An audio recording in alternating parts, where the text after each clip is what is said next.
Okay, here comes chapter 3. It's called How Dorothy Saved the Scarecrow. When Dorothy was left alone, she began to feel hungry. So she went to the cupboard and cut herself some bread, which she spread with butter. She gave some to Toto, and taking a pail from the shelf, she carried it down to the little brook and filled it with clear, sparkling water. Toto ran over to the trees and began to bark at the birds sitting there. Dorothy went to get him and saw such delicious fruit hanging from the branches that she gathered some of it, finding it just what she wanted to help out her breakfast. Then she went back to the house, and having helped herself and Toto to a good drink of the cool, clear water, she set about making ready for the journey to the City of Emeralds. Dorothy had only one other dress, but that happened to be clean and was hanging on a peg beside her bed. It was gingham with checks of white and blue, and although the blue was somewhat faded with many washings, it was still a pretty dress. The girl washed herself carefully, dressed herself in the clean gingham, and tied her pink sunbonnet on her head. She took a little basket and filled it with bread from the cupboard, laying a white cloth over the top. Then she looked down at her feet and noticed how old and worn her shoes were, because she's going to have to do some walking, right? "They surely will never do for a long journey, Toto," she said. And Toto looked up into her face with his little black eyes and wagged his tail to show how he knew what she meant. At that moment, Dorothy saw lying on the table the silver shoes that had belonged to the Witch of the East. "Wonder if they will fit me," she said to Toto. "They would be just the thing to take a long walk in, for they could not wear out." So they're magic, right? She took off her old leather shoes and tried on the silver ones, which fitted her as well as if they had been made for her. Well, of course they did, because they were magic shoes. Finally, she picked up her basket. "Come along, Toto," she said. "We will go to the Emerald City and ask the Great Oz how to get back to Kansas." She closed the door, locked it, and put the key carefully in the pocket of her dress. And so, with Toto trotting along soberly behind her, she started on her journey. I'm just dying to just start singing. "We're off to see the wizard." Anyway, I will carry on reading. There were several roads nearby, but it did not take her long to find the one paved with yellow brick. Within a short time she was walking briskly towards the Emerald City, her silver shoes tinkling merrily on the hard yellow roadbed. The sun shone bright and the birds sang sweetly, and Dorothy did not feel nearly so bad as you might think a little girl who had suddenly been whisked away from her own country and set down in the midst of a strange land. She was surprised as she walked along to see how pretty the country was about her. There were neat fences at the sides of the road, painted a dainty blue colour, and beyond them were fields of grain and vegetables in abundance. That means there were plenty of them. Evidently the Munchkins were good farmers and able to raise large crops. Once in a while she would pass a house, and the people came out to look at her and bow low as she went by, for everyone knew she had been the means of destroying the wicked witch and setting them free of bondage.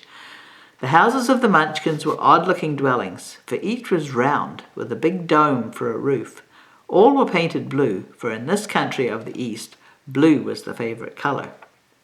Towards evening, when Dorothy was tired with her long walk and began to wonder where she should pass the night, she came to a house rather larger than the rest. On the green lawn before it were many men and women were dancing.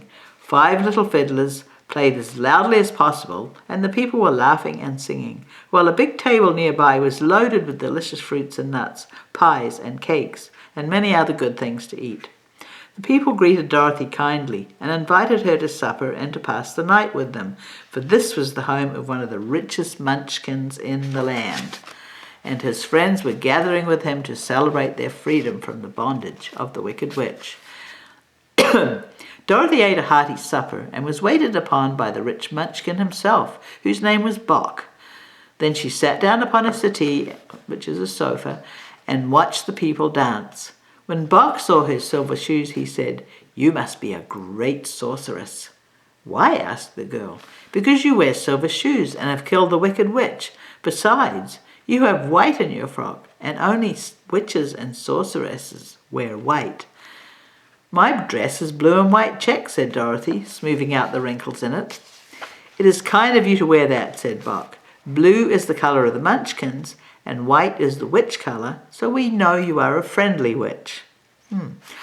Dorothy did not know what to say to this, for all the people seemed to think her a witch, and she knew very well that she was only an ordinary little girl who had come by the chance of a cyclone into a strange land. When she had tired watching the dancing, Bok led her into the house, where he gave her a room with a pretty bed in it. The sheets were made of blue cloth, and Dorothy slept soundly in them till morning, with Toto curled up on the blue rug beside her.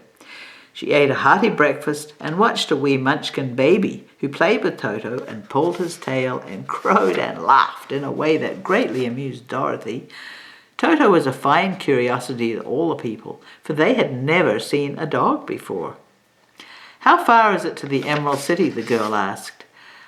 "I don't know," answered Bok gravely, "for I have never been there. It is better for people to keep away from Oz unless they have business with him, but it is a long way to the Emerald City, and it will take you many days. The country here is rich and pleasant, but you must pass through rough and dangerous places before you reach the end of your journey." This worried Dorothy a little, but she knew that only the great Oz could help her get back to Kansas again, so she bravely resolved not to turn back. She bade her friends goodbye and again started along the yellow brick road. When she had gone several miles, she thought she would stop to rest, and so climbed to the top of the fence beside the road and sat there. There was a great cornfield beyond the fence, and not far away she saw a scarecrow, placed high on a pole to keep the birds from the ripe corn.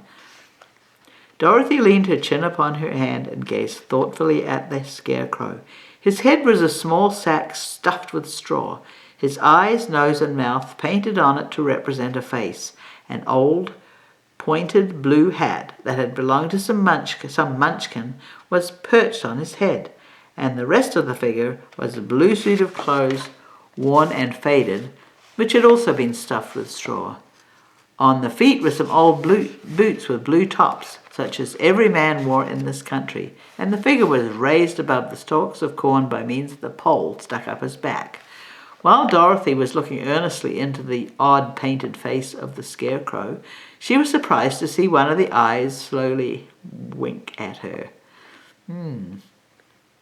She thought she must have been mistaken at first, for none of the scarecrows in Kansas ever wink, but presently the figure nodded its head to her in a friendly way.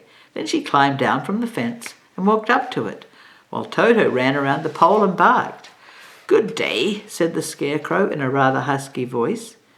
"Did you speak?" asked the girl in wonder. "Certainly," answered the scarecrow. "How do you do?" "I'm pretty well, thank you," replied Dorothy politely. "How do you do?" "I'm not feeling well," said the scarecrow with a smile, "for it is very tedious being perched up here night and day to scare away crows." "Can't you get down?" asked Dorothy. "No, for this pole is stuck up my back. If you will please take away the pole, I will be greatly obliged to you." Dorothy reached up both arms and lifted the figure off the pole. For being stuffed with straw, it was quite light. "Thank you very much," said the scarecrow when he had been set on the ground. "I feel like a new man." Dorothy was puzzled at this, for it sounded odd to hear a stuffed man speak and to see him bow and walk along beside her. "Who are you?" asked the scarecrow when he had stretched himself and yawned. "And where are you going?" "My name is Dorothy," said the girl, "and I am going to the Emerald City to ask the great Oz to send me back to Kansas." "Where's the Emerald City?" he inquired, "and who is Oz?" "Why don't you know?" she returned in surprise. "Why, don't you know?" she returned in surprise. "No, indeed, I don't know anything. You see, I am stuffed, so I have no brains at all," he answered sadly. "Oh," said Dorothy, "I'm awfully sorry for you. Do you think," he asked, "if I go to the Emerald City with you, that Oz would give me some brains?" "I cannot tell," she returned, "but you may come with me if you like. If Oz will not give you any brains, you will be no worse off than you are now." "That's true," said the scarecrow. "You see," he continued confidentially, I don't mind my legs and arms and body being stuffed, because I cannot get hurt. If anyone treads on my toes or sticks a pin in me, it doesn't matter, for I can't feel it. But I do not want people to call me a fool. And if my head stays stuffed with straw instead of with brains, as yours is, how am I ever going to know anything? I understand how you feel, said the little girl, who was truly sorry for him. If you will come with me, I'll ask Oz to do all he can for you.